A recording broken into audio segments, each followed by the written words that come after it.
ముందుగా మీ పేరు, మీ డీటెయిల్ చెప్పండి. నా పేరు రెడ్డిపూడి అనంతరామయ్య. రెడ్డిపూడి అనంతరామయ్య అనేది కూసుపూడి గ్రామ శాఖ అధ్యక్షుడిగా ఉంటున్నా. ఎప్పుడంటే అంతకుముందు శెట్టి లింగారావు గారు ప్రెసిడెంట్గా ఉన్నాడు. ఉండి ఏం చేసిండంటే ఆయన నువ్వే ఉండాలని చెప్పి నన్ను ఉంచుండు. అప్పటి నుంచి కూడా లింగారావు గారు పోయిండు, గాంధీ గారు పోయిండు, గాంధీ గారు ప్రెసిడెంట్ అయ్యిండు, ఆయన కూడా చనిపోయిండు, లింగారావు గారు చనిపోయిండు. వాళ్ళు పోయిన తర్వాత నన్ను ఉంచడం జరిగింది. ఇప్పుడు మారటానికి అవకాశం ఉన్నది. ఉత్తమ్ గారు వచ్చిండు. ఉత్తమ్ గారు వచ్చిన తర్వాత కూడా నన్నే ఉంచడం జరిగింది. మళ్ళీ పద్మావతి గారు వచ్చింది. పద్మావతి గారు కూడా నువ్వే ఉండాలని చెప్పి అన్నది. వంగవేటి రామారావు గారు ఉన్న మండల అధ్యక్షుడిగా. రామారావు గారు పోయిన తర్వాత వరప్రసాదరెడ్డి గారు వచ్చిండు. ఇప్పుడు వచ్చిన తర్వాత కూడా ఎవరూ నన్ను తీసేయలేదు, మారవలేదు. అంతా ఐకమత్యం జరుగుతూనే ఉంది.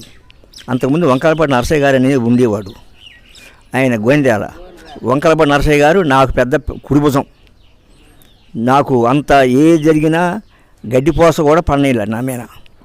అంత చాలా ఒప్పుకోవాల్సిన మనిషి. ఆయనతో పోయిండాక వంగవేటి రామారావు గారు పోయిన తర్వాత వరప్రసాదరెడ్డి గారు వచ్చిండు. సరే, ఇప్పుడు మరి మన ప్రభుత్వం వచ్చి 1.5 సంవత్సరం అయింది. ఈ 1.5 సంవత్సరంలో ఎలా ఉంది కాంగ్రెస్ పాలన? కాంగ్రెస్ పాలన బాగానే ఉందండి. ఇప్పుడు ఎందుకు అంత అరాచకంగా లేదు, మంచిగానే జరుగుతుంది. ఎందుకంటే అంతకుముందు ఒక అరాచకంగా జరిగేది, ఇప్పుడు అరాచకంగా లేదు, మంచిగానే జరుగుతుంది. ఎందుకంటే అంతకుముందు కేసులు పెట్టుకోవటం చేయటం, అంత అరాచకం చేయటం, అంత ఆక్రంగా జరిగేది. ఇప్పుడు అంతేం లేదు. ఎందుకంటే ఇప్పుడు పద్ధతి ప్రకారంగానే నడుస్తుంది.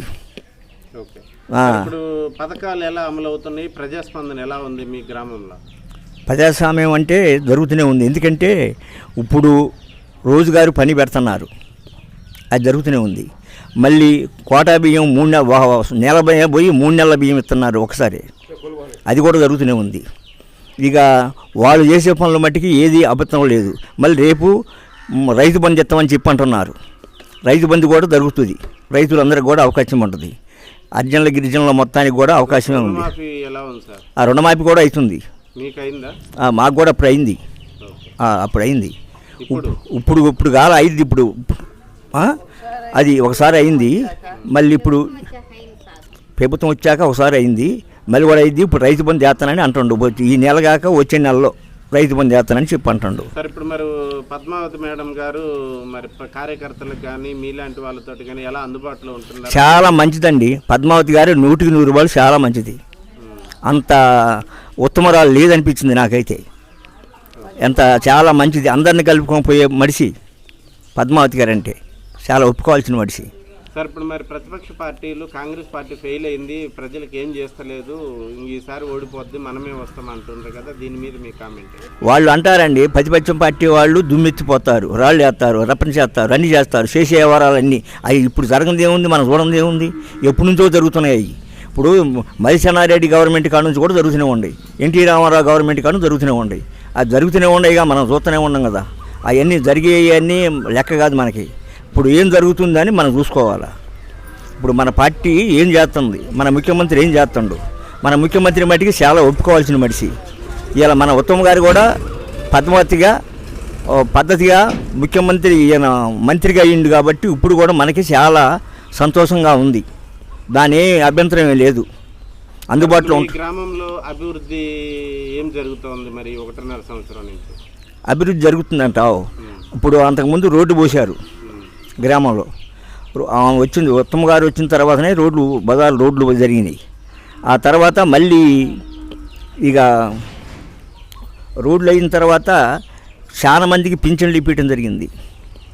జనానికి మంచి చెడు కూడా చూస్తున్నారు వాళ్ళు.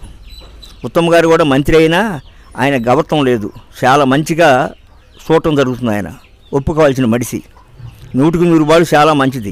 ఆమె కాడికి ఆయన మంచివాడే. ఆమె ఉత్తమ్ గారు భార్య కూడా పద్మావతి గారు కూడా చాలా మంచి ఉత్తమరాలు. పనులు అవుతున్నాయి, దానికి అభ్యంతరం లేదండి, జరుగుతున్నాయి అన్నీ. సార్, మరి రేపు స్థానిక సంస్థల ఎన్నికలు రాబోతూ ఉన్నాయి.